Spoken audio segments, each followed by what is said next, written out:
అంటూ ఇక్కడ ఉన్న లోకల్ ఎమ్మెల్యే గారు కూడా మా అక్కకు రాజకీయం కొత్త అయినా కూడా చాలా స్పష్టంగా నిదానంగా క్లారిటీగా ఎటువంటి భయం లేకుండా వణుకు లేకుండా తొణుకు లేకుండా బెనుకు లేకుండా మాట్లాడిందంటే దానికి కారణం వాళ్ళలో తప్పు లేదు, నిజాయితీ ఉంది కాబట్టి. అవతల పక్కనే ఆమెను నేను ఇప్పటివరకు వారం రోజులు చూడబట్టి టెన్షన్ తప్ప ఏం లేదు. అంటే అతి త్వరలో నాకెందుకో అంబటి రాంబాబు అన్న దగ్గరకు వస్తారు, 3 ఏళ్ళు అయిపోతేనే. మాదేం తప్పు లేదు, ఏదో చంద్రబాబు నాయుడు చెప్తే చేసినామనో లోకేష్ చెప్తే చేసినాడు అని. ఆ రోజు మీ ఇష్టం, క్షమిస్తారో లేదో అది కూడా మీకు ఇష్టం అని తెలియజేసి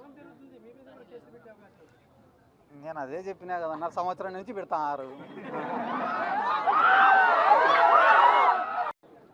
హోమ్ మినిస్టర్ గారు నిన్న అంబటి రాంబాబు గారిని ఎవరు తిట్టినారో సాక్ష్యాలు ఇవ్వండి, వాళ్ళని ఎత్తుకపోయి స్టేషన్లో వేసి సెల్లులో వేసి లాఠీని ఎత్తి వాళ్ళ కొడతామన్నారు. మళ్ళా ఆధారాలు మీ మీడియా వాళ్ళ కాడ ఉన్నాయా లేదా? అంబటి రాంబాబు గారిని తిట్టినట ఉన్నాయి కదా వీడియోలు, అవి ఆధారాలే కదా. మళ్ళీ ఆధారాలు లేవంటున్నారు. అదే రకంగా ఈరోజు రాష్ట్రంలో లా అండ్ ఆర్డర్ లేదు, వాళ్ళు ఏమంటారు? ఆటోమేటిక్గా ఉంది అంటారు. కాబట్టి వాళ్ళు ఎస్ అంటే మీరు ఎస్ అనాలా, నో అంటే లేకుంటే నీ పైన నా పైన కేసు. అన్న దేవుని జోలికి పోయిన వాళ్ళకి ఎటువంటి శిక్ష అనేది ఇంకా అది చెప్పకూడదు అన్న.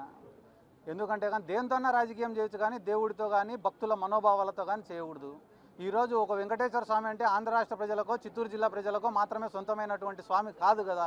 ప్రపంచ దేశాలలో ఉండే భక్తులు ఉన్నారు, హిందువులు అందరూ కూడా వెంకటేశ్వర స్వామిని ఎంతో పవిత్రంగా భావించి వస్తారు.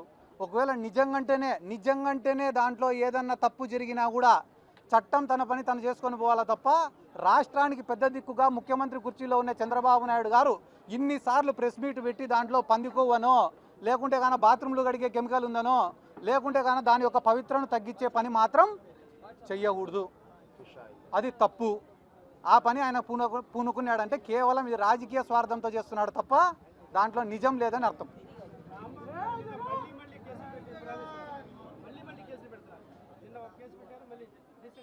అదేనా నేను మీకు ఏం చెప్పినా, కేసులు పెట్టడం వల్ల అయ్యో నా పైన కేసులు పెడుతున్నారే అని ఆయన బాధపడితే మనం భయపడాలా.